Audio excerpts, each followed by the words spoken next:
el tema, el interrogatorio al perito. Tenemos esta importante sesión a cargo del doctor. De hecho, estimado doctor Alexander López, bienvenido al Diario El Abogado y reciba usted un caluroso y fraterno abrazo y saludo por parte de esta comunidad académica. Bienvenido, buenas noches, estimado doctor. Sí, buenas noches. Gracias, William, por la presentación y al Diario del Abogado, ¿no?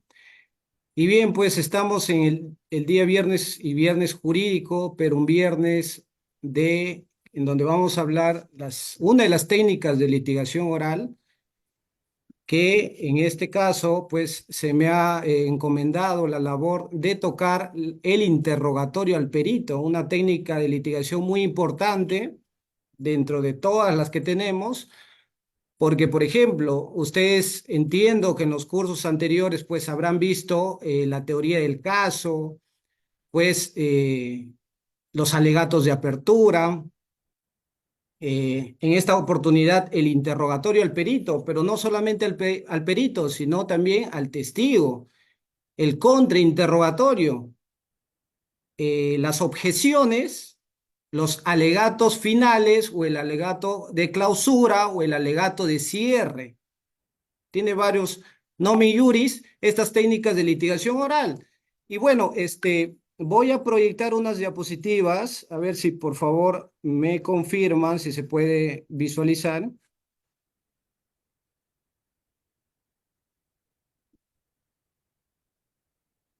A ver,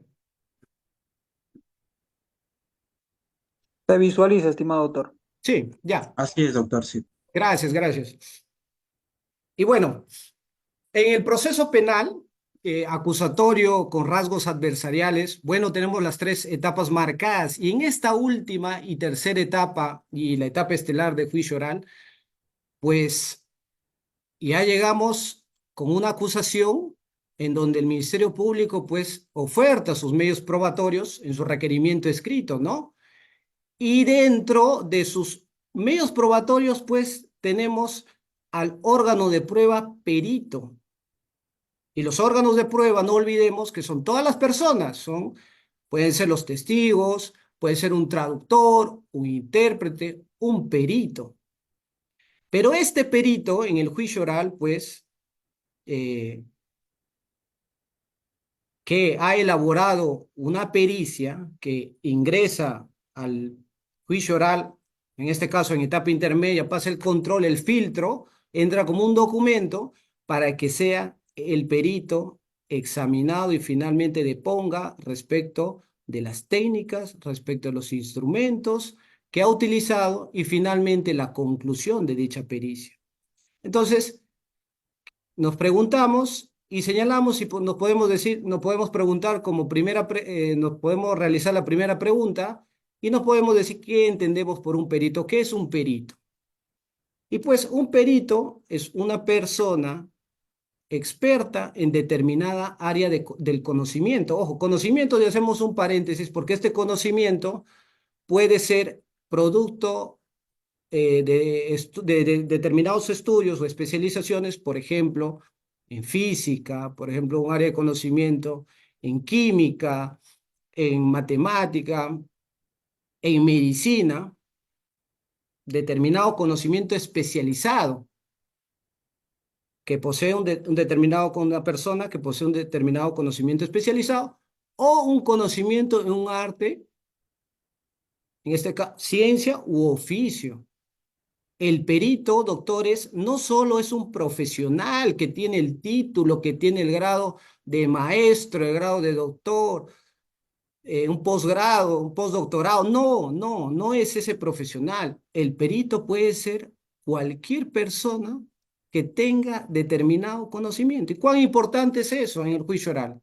Porque no olvidemos que el juicio oral, doctores, en el juicio oral tenemos a un abogado defensor que está sentado y que está asesorando y patrocinado al acusado. Tenemos a un abogado que es fiscal, su rol es ser fiscal, a un abogado que es juez, pero ello no basta, porque todos ellos son leos en este caso, el derecho.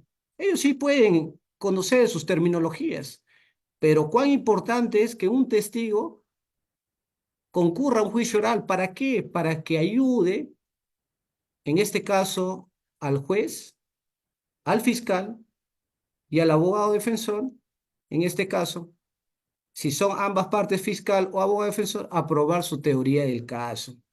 Es muy importante, este caso, el llevar y saber interrogar a un testigo, a un perito. Y bueno, ese es el perito, es esa persona que posee conocimientos especializados, si es que es un profesional en cierta rama del conocimiento, o también posee conocimientos en determinada arte o oficio. Ahora, por ejemplo, si nosotros en un proceso de falsificación de documentos necesitaríamos una pericia documentoscópica. Si, por ejemplo, doctores, queremos acreditar, en este caso como Ministerio Público, el perjuicio patrimonial, por ejemplo, me pongo el supuesto en el delito de colusión agravada, donde el tipo penal nos exige un perjuicio patrimonial. O el delito de peculado, por ejemplo. ¿Cuál es la pericia que vamos a necesitar? Una pericia contable. O, por ejemplo, cuando una persona utiliza un arma de fuego, ¿quién va a ser ese profesional que va a determinar si esa arma ha sido utilizada? El arma, si ha sido accionada. Una pistola, un revólver. Entonces es un perito balístico. Y les pregunto, por ejemplo, para determinar, no el perito, ¿ah? La pregunta es, ¿cuál es la pericia? No quién es el que realiza. ¿Cuál es la pericia que consiste en determinar restos de disparos de arma de fuego, por arma de fuego? ¿Cuál sería esa pericia? ¿Cuál sería el nombre de esa pericia? Pueden ir participando, doctores, en esta exposición, por favor. A ver, ¿cuál sería la pericia? El nombre de la pericia. Para determinar si una persona utilizó un arma de fuego.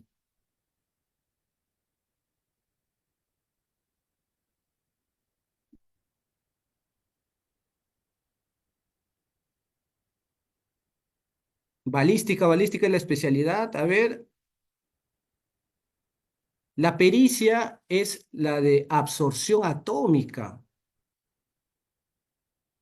para ver si es que encontramos restos de los componentes químicos del plomo, el bario o el antimonio, en este caso, en las manos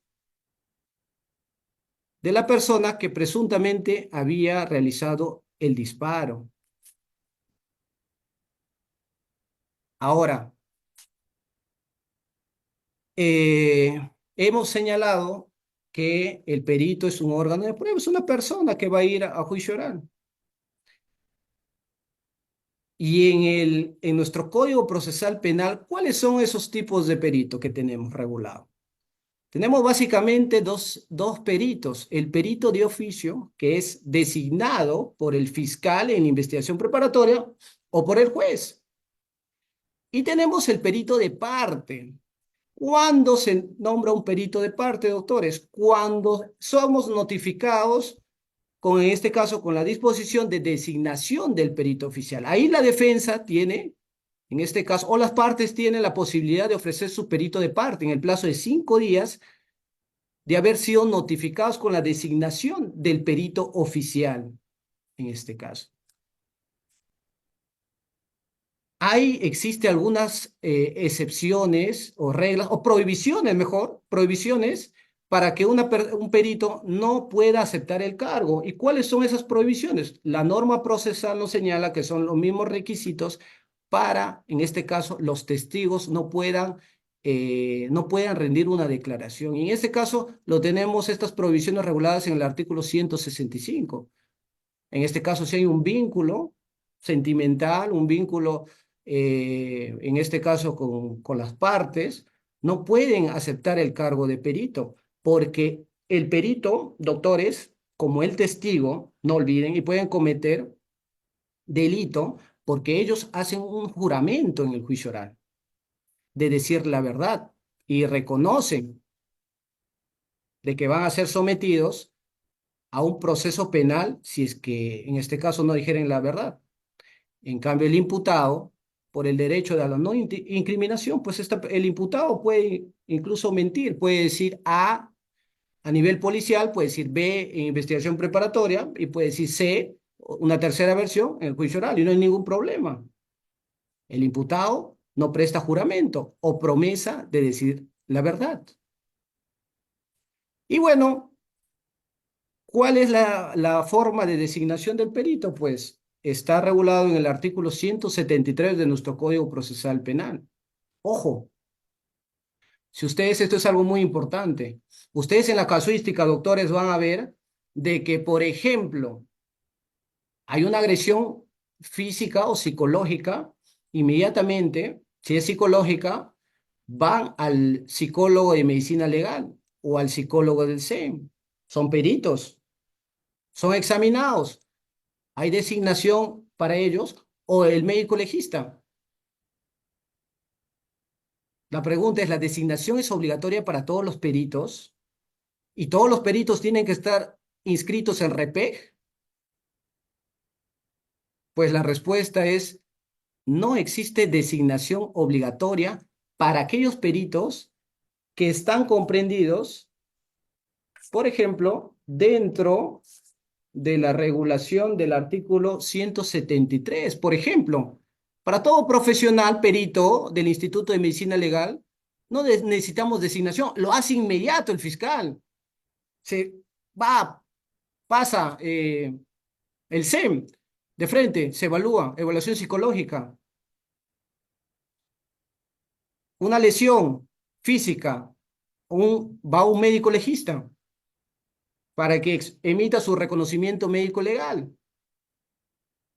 A los efectivos de, en este caso, DIRCOCOR, de la Policía de Criminalística, de Balística, de Dactiloscopía. No necesitamos una designación porque estas entidades brindan apoyo al Estado. Y la norma lo señala. No es para todos. Cuando se designa un perito, no se nos notifica y nosotros tenemos como defensa, me pongo en el caso de mi rol, que es defensor penal, designar a nuestro perito de parte. Tenemos un equipo multidisciplinario, tenemos un psicólogo forense, de designar a ese perito, a un médico forense, no legista, pero es médico forense, de designar a nuestro perito. Y lo designamos para que esté presente en la realización o la famosa mesa de trabajo que ha señalado que la Corte Suprema tiene que realizar estos peritos. ¿Para qué? Para que el perito de parte pueda presenciar las operaciones periciales del perito oficial y pueda señalar cuáles son sus observaciones. Esto no me parece, sus observaciones. Posterior a ello, pues tiene dos posibilidades. Si está conforme con la pericia, pues estoy conforme. No hago mi pericia con la conclusión. Pero si no estoy conforme con la conclusión, pues emito mi informe de parte y lo presento, en este caso, al fiscal. ¿Y cuán importante es una pericia? Porque con las pericias incluso el fiscal puede pedir medidas de coerción, puede pedir impedimento de salida, puede pedir prisión preventiva, comparecencia con restricciones. Todas las medidas de coerción puede pedir. Personales, no reales, personales. Entonces, sumamente importante la pericia. Y pues, y pongo un ejemplo, acá en la diapositiva ustedes pueden apreciar y vamos a ver desde el punto de vista de la fiscalía y desde el punto de vista de la defensa. Nosotros tenemos una teoría del caso y la teoría es una brújula. Es una brújula, es lo que a donde apuntamos, qué es lo que queremos demostrar al juez. Que nuestra teoría lo construimos de las primeras diligencias preliminares. Y ustedes saben la estructura de la teoría del caso, que tiene un tema fáctico, jurídico y probatorio. Y ahí están los tres elementos. Si, por ejemplo, queremos determinar que la sangre de la víctima se encuentre en la prenda del imputado, pues en este caso vamos a recurrir a la bióloga forense. ¿Quién es en este caso, en el ejemplo, Luz Marlip? Queremos determinar que la sangre que se encuentra en la víctima, que la sangre de la víctima se encuentra en las prendas del imputado. Queremos vincular con esa prueba biológica al imputado con un hecho criminal sangriento, en este caso, la sangre de la víctima. Ahora, vamos a hacer desde el punto de vista de la defensa, vamos a señalar lo siguiente: una defensa activa, no pasiva, porque en la defensa pasiva, pues, no decimos nada, no cuestionamos nada, pero en este caso y en este ejemplo, ahora sí, desde el punto de la vista de la defensa, vamos a señalar como presupuesto fáctico: Lucas no disparó el arma homicida. Ya está. Y vamos a recurrir, en este caso, si encontramos un arma en la escena del crimen, que es un objeto material, a un perito balístico para determinar que de esa arma no ha salido ese disparo o ningún disparo. La pericia necesitamos para examinar a personas, para examinar objetos, doctores, para examinar documentos, falsificación, personas, en este caso un homicidio, un presunto homicidio, objetos. En los dos primeros, para examinar personas, la persona por sí declara. El documento también, nosotros tenemos un documento y un documento, nuestro código, y nos señala que es un documento, pues una fotografía, un escrito, un diagrama, un video, eso habla por sí solo. No necesitamos pericia. Pero un objeto, ¿qué pasa si ingresan a su casa por la ventana y dejan huellas eh,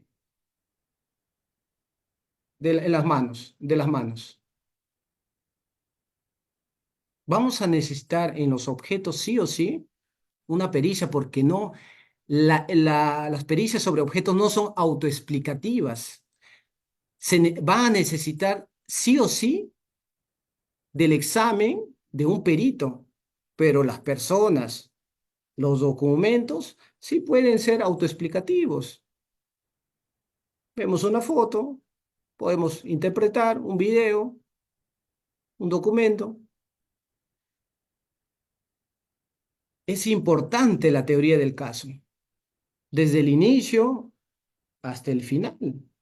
Y muy importante acá en las técnicas de litigación oral. Vamos a ver más adelante qué tipo de preguntas vamos a hacer al perito, pero estamos yendo paso por paso. Hemos señalado como primer ítem quién es un perito, cuál es su labor. En este caso, quiénes podrían ser un perito, qué se necesita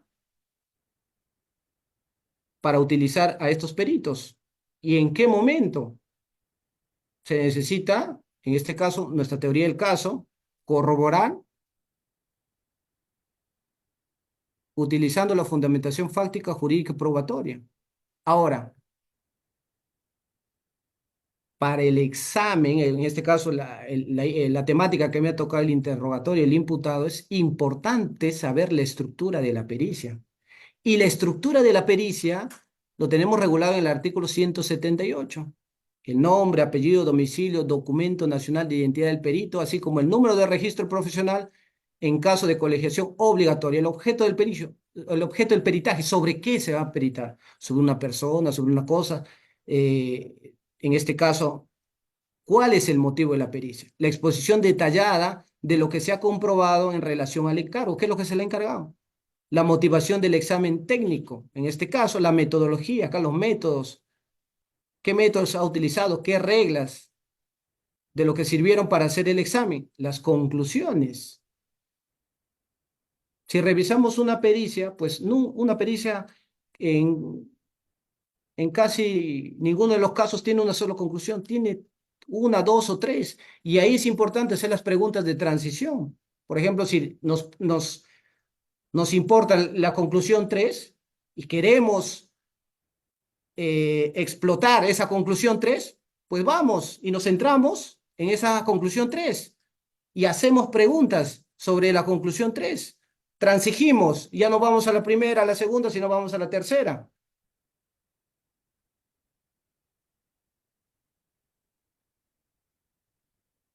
Lo que nuestro sistema y el ideal de nuestro sistema respecto al peritaje, respecto al testigo, es que el perito, el testigo, concurra al juicio oral a explicar, porque todo lo demás son actos de investigación. Lo que el testigo nos dice en el documento a nivel policial, que sí vio, que estuvo presente, la pericia, son actos de investigación que sirven para solicitar medidas de coerción. Pero para una condena, ¿vamos a poder condenar con actos de investigación o necesitamos la prueba y la prueba se gesta con el interrogatorio, con el contrainterrogatorio en un debate? La prueba se gesta en juicio oral. Necesitamos que el perito concurra al juicio oral para que nos explique su pericia. Claro, puede haber excepciones. Por ejemplo, fallecimiento, no se le localiza. En algunos distritos judiciales, pues si no está ese perito que elaboró, pues va otro perito. Cuestionamos, nos preguntamos, ¿cuestionamos esa práctica o tendría que ser el perito que ha firmado? Porque al final, acá está y luego se le muestra a la vista, se le pregunta si eso es su firma, si ha sufrido alguna alteración. Y les pregunto, si va otro perito que no ha elaborado la pericia,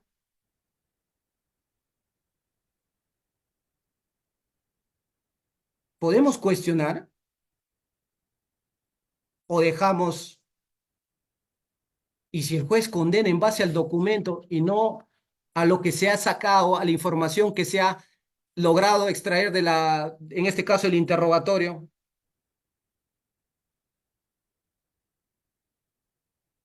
imagínense, son actos de investigación y la prueba se gesta en juicio.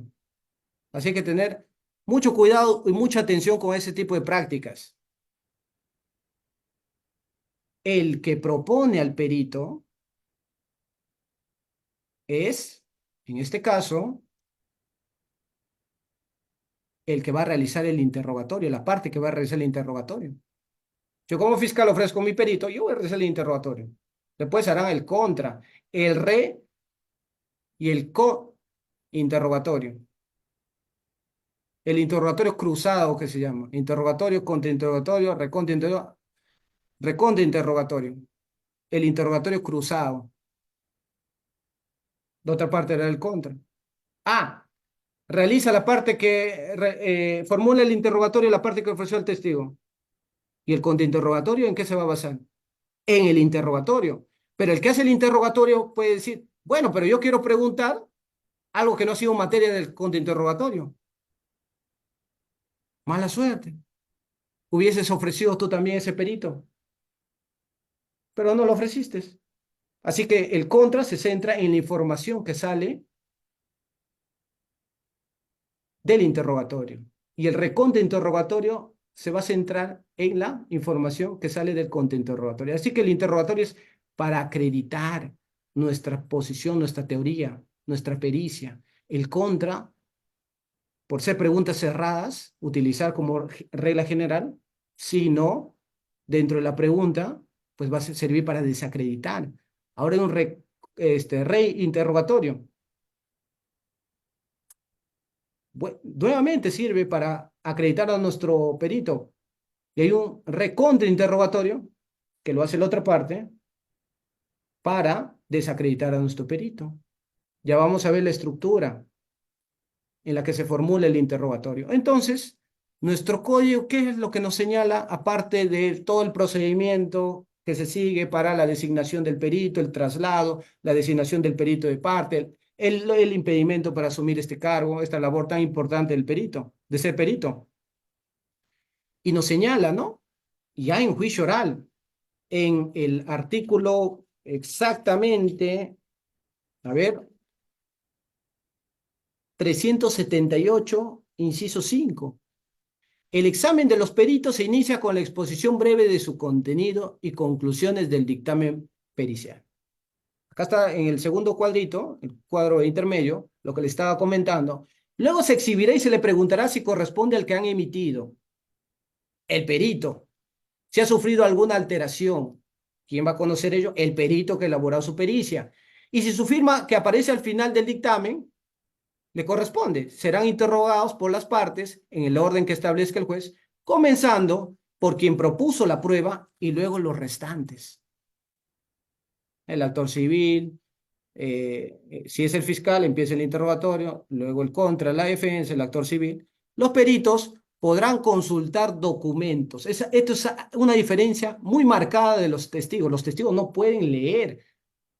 Por eso es que hay una técnica que se llama introducción de declaraciones previas para refrescar memoria cuando no nos acordamos o para evidenciar contradicción cuando en la declaración, en el documento como tal, dice A y en juicio dice B. Y esas son técnicas como conocidas como la cara, y hay una palabra que bueno, la tengo que utilizar, que es la caca. Son dos técnicas, la cara y la caca, para evidenciar contradicción y para utilizar refrescamiento de memoria. Pero en los testigos no pueden, los testigos no pueden leer documentos, no pueden tener notas, no pueden consultar documentos. En cambio, una diferencia sustancial es que los peritos sí pueden consultar documentos, pueden consultar notas, publicaciones durante su interrogatorio. Ahora, si nosotros nos preocupamos y presentamos nuestro perito de parte, pues lógicamente que va a existir terminología médica, terminología científica, métodos, operaciones, que nosotros desconocemos el significado. Entonces nosotros no podemos aleccionar al perito, no podemos enseñarle o formularle preguntas que no conocemos, que no sabemos, o que pretendemos impresionar al perito de repente con algunas preguntas. Si es un médico, le formulamos algunas preguntas médicas. Porque si hay alguna pregunta en términos médicos, pues tenemos que hacer una pregunta aclaratoria. Explíquenos. Borderline, ¿qué significa? Es un trastorno mental. Entonces, señor perito, ¿qué significa esa palabra? Entonces, aclárenos. Nos aclarará. Pero sí, nuestro perito de parte, pues nos tiene que apoyar, nos tiene que enseñar, nos tiene que explicar o guiar. Y decirnos, bueno, estas preguntas las puedes formular, estas no, estas sí.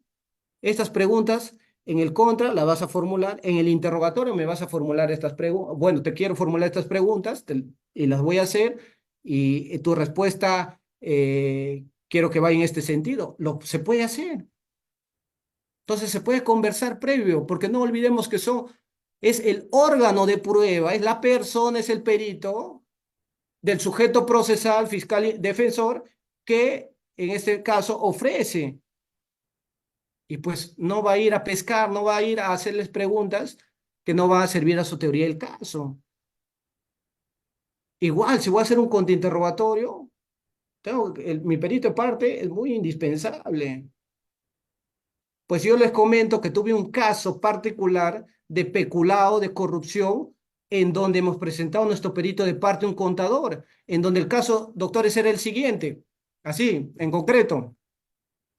El subdirector del CAFAE, en aquellos tiempos, 2014, que era en rango posterior, nivel inferior, de la directora regional de educación, pues llega a un acuerdo con las unidades ejecutoras educativas de toda la región San Martín, que son 10 UGELs, y quedan en un acuerdo y dicen, bueno, vamos a hacer actividades para pagar un bono extraordinario a los docentes de 500 soles. Este bono va a consistir en 500 soles. El subCAFAE, doctores, tenía una cuenta privada en el Interbank. Ahora, mi patrocinado como funcionario público del subCAFAE, pues en virtud de esa investidura, de ese cargo, es designado como presidente del subCAFAE. Ya está, se nombra una tesorera y a los demás miembros. Y de las 10 UGLs, 5 UGLs depositan algo de 45.000 soles, casi 50.000 soles en esa cuenta. Y dicen, bueno, hemos hecho talleres y ese dinero es sustraído por mi patrocinado. Es retirado, se sustrae, se apropia.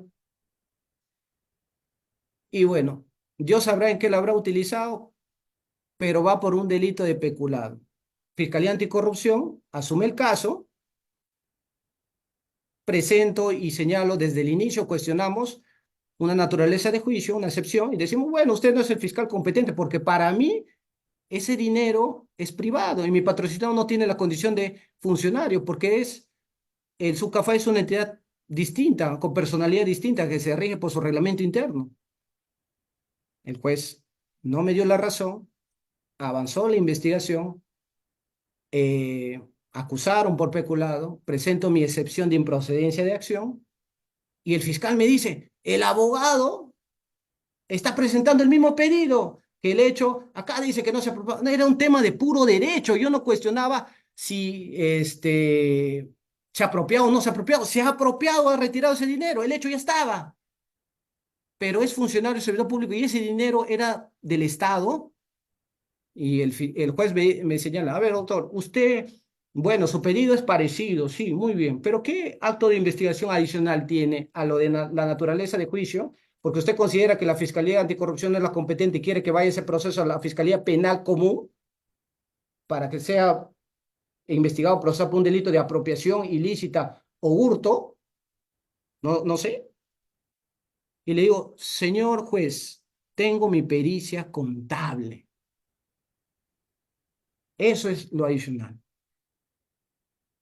El hecho no es típico, señalaba. El juez analiza mi pericia contable, no me da la razón, desestima mi excepción, pude apelar, no lo hice, no lo hice por estrategia de defensa. ¿Por qué, doctores? Porque si apelaba, la sala diría, bueno, confirmamos. Hay que conocer a nuestros jueces en cada distrito judicial. Ya tenía un segundo pronunciamiento y el juez podría vincularlo a lo que la sala dice. Quizás. Esperé a juicio para que el juez de juicio me dé el segundo pronunciamiento y dependiendo del resultado, pero confiaba que iba a salir airoso de ese caso, no ir a sala a pelear, a apelar una sentencia condenatoria. Entonces no apelé tampoco, ni mi naturaleza ni mi excepción. Analice mi pericia. Mire, las operaciones, cómo es que el camino, cuando hay una partida presupuestaria, va hacia una actividad para el uso. Y como tal, si a mí me dan un dinero público, yo tengo que explicar, tengo que responder. Pero doctores, en este caso particular, no había ningún documento que acredite que ese dinero depositado en el SUCAFAE era producto, estos talleres y cursos que se hicieron no fueron financiados con dinero del Estado y eso es lo que el fiscal nos daba a entender. No había un solo documento que el Ministerio de Educación como gobierno central o la Dirección Regional de Educación haya dado a estas UGELs para que se financien estas actividades. No existió ningún documento. No se acreditó estas actividades con la lista de testigos de participantes. Y en juicio oral, fíjense, ganamos este caso. Ganamos este caso y absolvieron, no por duda, sino porque el hecho no era delito. Y miren cuánto, caso de 2015, doctores. En el 2015, en febrero, se prohíbe la pena suspendida para estos delitos, la condicionalidad de la pena para delitos de corrupción. Eran 5 años que solicitaba la fiscalía y absolvieron, no por duda, porque el fiscal no ha determinado y nuestro perito de parte ha sido muy importante en el juicio oral porque ha demostrado cómo es que este dinero correctamente debía irse, si es que la teoría de la fiscalía era pues que estas actividades se han financiado con dinero del Estado, por lo tanto el producto de estas actividades es del Estado, es dinero del Estado, pues nuestro perito ha demostrado de que no ha existido ello. Ya, está bien. Perdimos por el tema del sujeto, porque siendo funcionario asumí ese cargo, está bien. Pero peculado en el 385 me parece, nos señala de que sean caudales del Estado, y caudales implica que sean dinero, bienes del Estado. ¿Y cuán importante es nuestra pericia en este caso? Contable. Un perito balístico, un perito biólogo para determinar la sangre, médico legista, toxicológico para ver si nuestro patrocinado, un caso de microcomercialización, por ejemplo, en la posesión no punible nos dice de que, bueno, si hay dos tipos de droga, no es consumidor, ya se hace micro. Pero un momentito hay que ver la cantidad. O sea, a rajatabla nuestro código está así. Si es dos tipos de droga, marihuana y pasta, no es consumidor, es micro.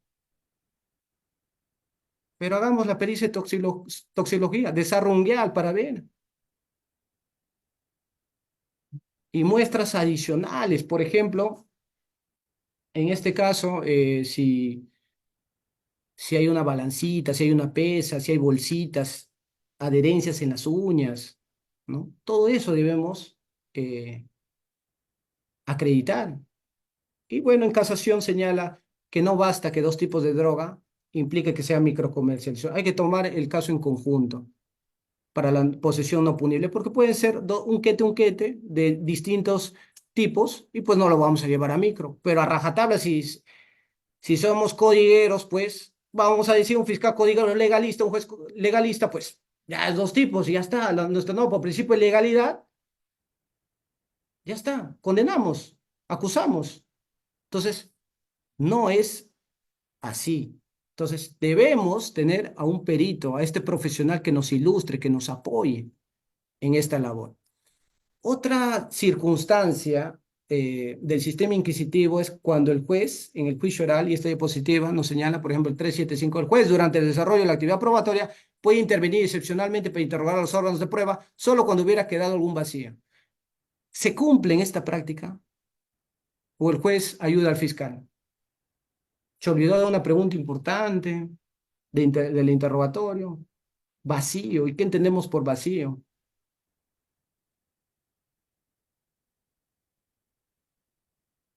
Es cuando algo falta completar. No existe, no está. Pero respecto a lo que se ha interrogado. Pero no, el juez pregunta como si fuese parte.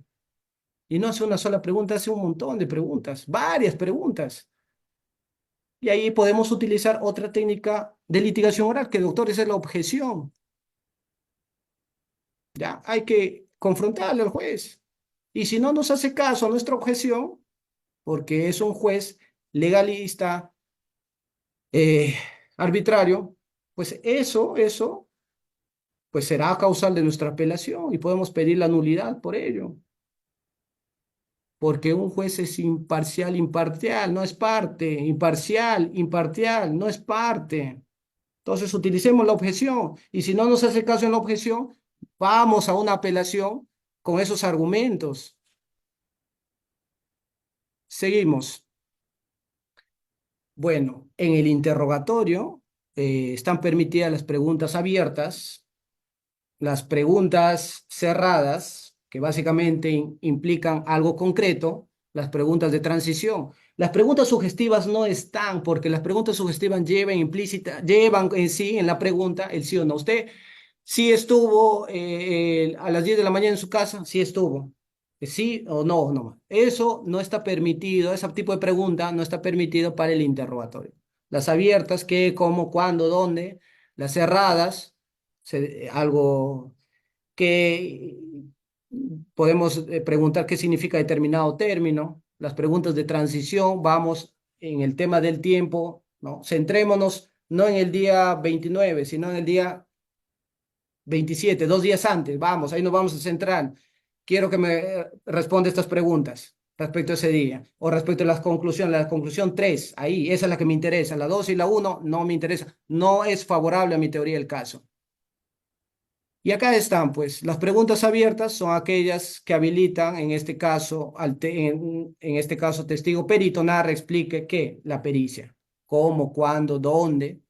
Las preguntas cerradas no permiten explayarse, pues son preguntas que necesitan respuestas puntuales, ¿no? Preguntas cerradas.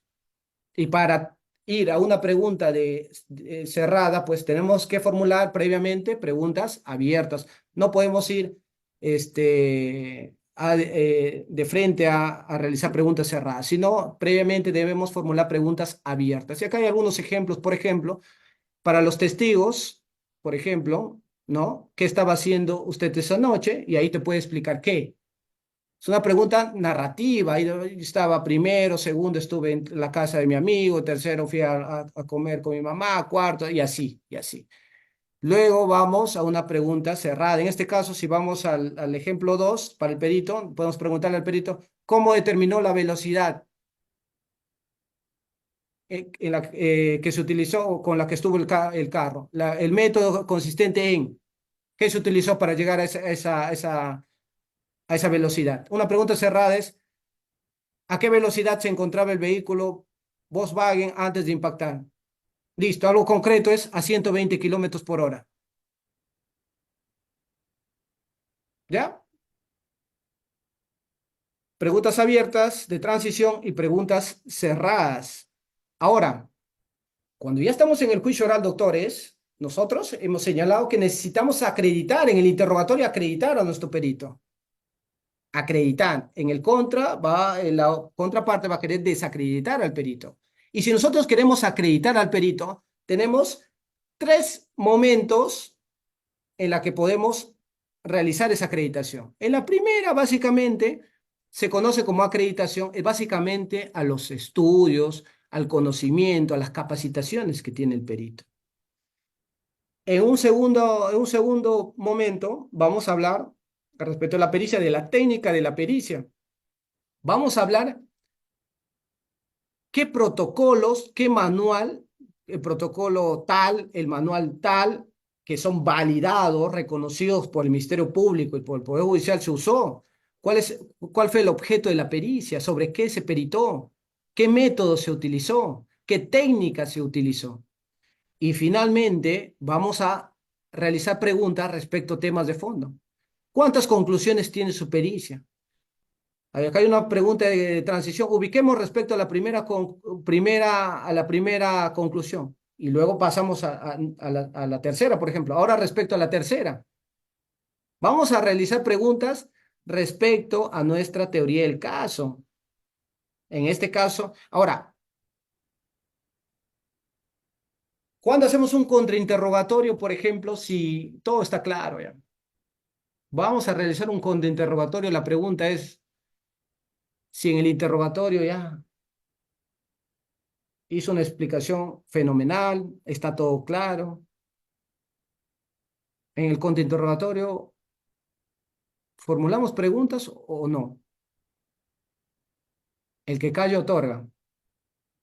Si no preguntamos, estamos consintiendo, afirmando toda la información que ha sido extraída y dada por el perito. Pues debemos realizar el contrainterrogatorio. Debemos realizar el contrainterrogatorio. Vamos a acreditar. Señor perito, ¿usted dónde trabaja? Yo trabajo en medicina legal. ¿Desde hace cuánto tiempo? Bueno, yo trabajo 15 años, 20 años. Acreditamos, ¿no? Demostramos al juez, ¿usted qué capacitaciones tiene? Bueno, yo hice una especialización en tal especialidad. ¿Cuántas pericias ha elaborado? Bueno, elaboré al mes, por ejemplo, se le puede preguntar, o al año. Entonces sacamos, más o menos, hacemos un cálculo de cuántas pericias hace al día, al mes, al año. Entonces vamos a demostrar que tiene experiencia y se encuentra capacitado. Ahora, si es un psicólogo, por ejemplo, pues, psicóloga, díganos usted qué protocolo utilizó. Si es el protocolo reconocido por el Instituto de Medicina Legal, o qué manual, qué guía usó, ¿no? ¿Cuántas sesiones se realizó? Y nosotros debemos saber si de acuerdo a ese protocolo son 2 sesiones, son 3 sesiones, y por qué se hizo una de repente por el tiempo. Hay que cuestionar todo ello. ¿O por qué se hizo dos si el protocolo o el manual nos señala tres? Tiene su número, tiene, a ver qué protocolo, digamos el número, el manual, el año de publicación, el mes de publicación, todo ello, toda esa información. ¿Cuántas conclusiones? Por eso señalaba, las conclusiones pueden ser 2, 3, 4, no lo sé. En la acreditación, doctores, es importante investigar al perito. De repente ha tenido alguna denuncia, ha sido cuestionado, ha sido inhabilitado por su colegio por una mala praxis. Entonces desacreditamos para el contra a ese perito. No nos vamos a exponer a llevar un perito pues que está cuestionado, que ha tenido una serie de denuncias, procesos penales, ¿no? Entonces es importante la estructura de un interrogatorio y los tipos de preguntas que vamos a hacer y que debemos estar asesorados por nuestro perito, porque nosotros no vamos a aleccionar, como he señalado, no vamos a ir a enseñar, a impresionar al perito, que puede ser un especialista, que nosotros conocemos más, porque el perito ahí, yo le dije a mi perito contable, es el momento de que tú te vas a lucir en las preguntas, tú tienes que lucirte respecto a las preguntas, tienes que ser contundente las preguntas del fiscal, porque te puede preguntar esto, pero yo te voy a preguntar esto porque esto es la información que necesito recabar y te tienes que lucir al juez para que haga esas preguntas aclaratorias, pero en realidad no son aclaratorias, son a favor de la otra parte. Y tienes que demostrar con contundencia que la pericia oficial está mal elaborada, no ha sido elaborada correctamente, ha sido un copy-pega, que así lamentablemente, como muchas resoluciones, porque leemos en algún momento una resolución, parte expositiva, considerativa o resolutiva, mayormente en la parte considerativa, en los fundamentos encontramos a veces otras cosas que no tienen nada que ver con el caso. Entonces, ahí, doctores, es el momento en el juicio oral exterior y nunca se olviden que la prueba se gesta y eh, se materializa en el juicio oral. En base a lo que el perito, como órgano de prueba, a su dicho, a su explicación, el juez debe condenar. Muchísimas gracias por su atención. Si tienen alguna pregunta, formular.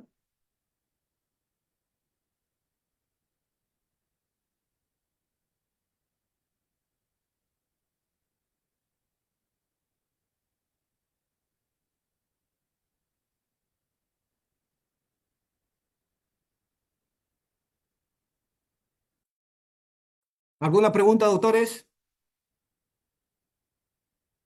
Gracias, Jonathan.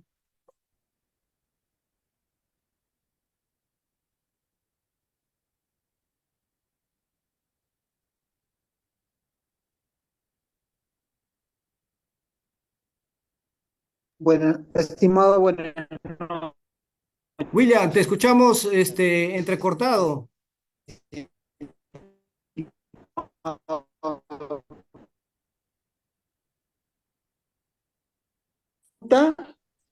que se encuentra en la cajetilla de comentarios. La pregunta lo realiza la doctora Elvira González. Precisa lo siguiente. Doctor, ¿cómo desacredito al perito si en un principio intervino en la necrocirugía realizada al fallecido y posteriormente combate las causas de muerte como perito privado a favor de la defensa del acusado? Muchísimas gracias, doctor. Ya, hay una prohibición de que no pueden ser parte en el proceso, o sea, no podemos ser parte a la vez. Entiendo que la pregunta de la doctora va, bueno, realizo un informe y voy, bueno, dejo de trabajar en una entidad del Estado y luego estoy como particular y me utilizan, soy utilizado o realizo una pericia de parte. Entonces, en este caso, pues esa pericia no podría ser utilizada, pues. O sea, podría ser utilizada, pero ya no irías como perito de parte, sino va a ir como perito, en este caso oficial, porque basta que realices la pericia para que posteriormente seas llamado, independientemente que continúes laborando o no continúes laborando para el Estado. No sé si eso es la pregunta, pero no podrías participar para ser perito de ambas partes, no se podría dar.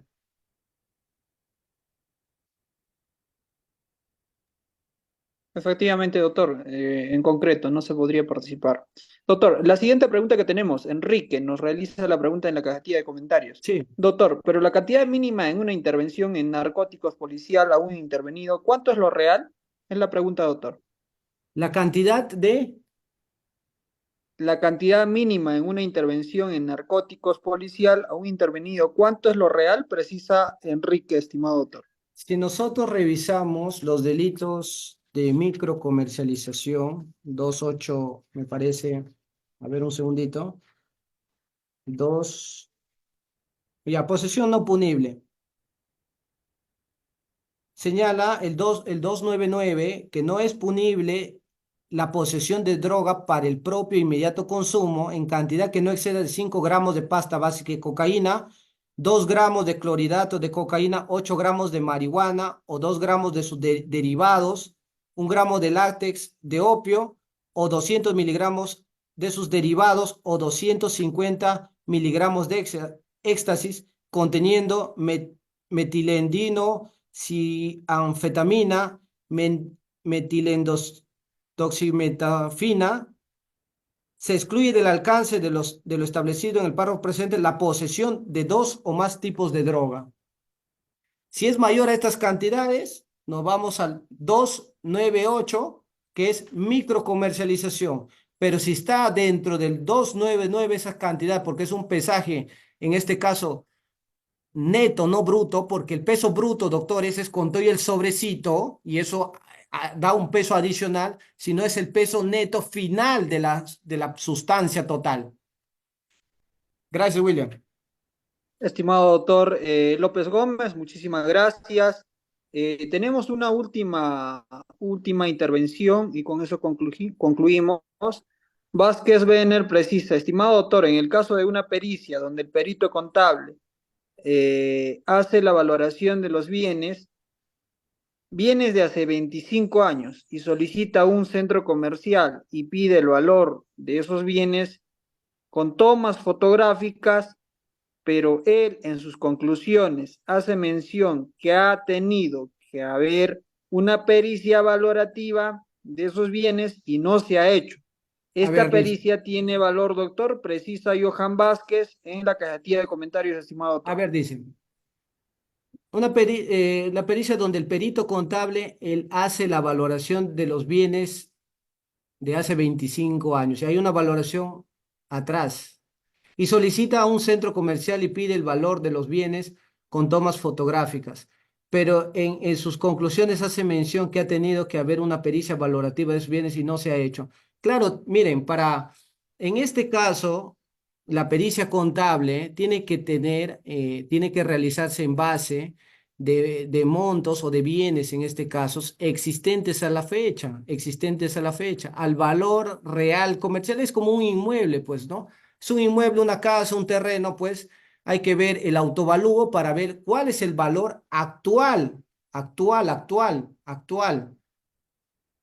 Pero dependiendo, si son bienes, pues, o sea, si acreditamos el valor de hace tiempo atrás, excelente, pues, pero debemos tener algo contundente. Pero las pericias no se hacen, en este caso, las pericias contables respecto a bienes, en su mayoría de hace 20, 10 años, ¿no?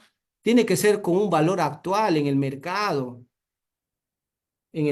con una valoración actual. Entonces, y bueno, las fotografías no bastan. Se tiene que tener a la vista el valor comercial actual de esos bienes. Gracias. Estimado doctor, muchísimas gracias, estimado doctor López Gómez.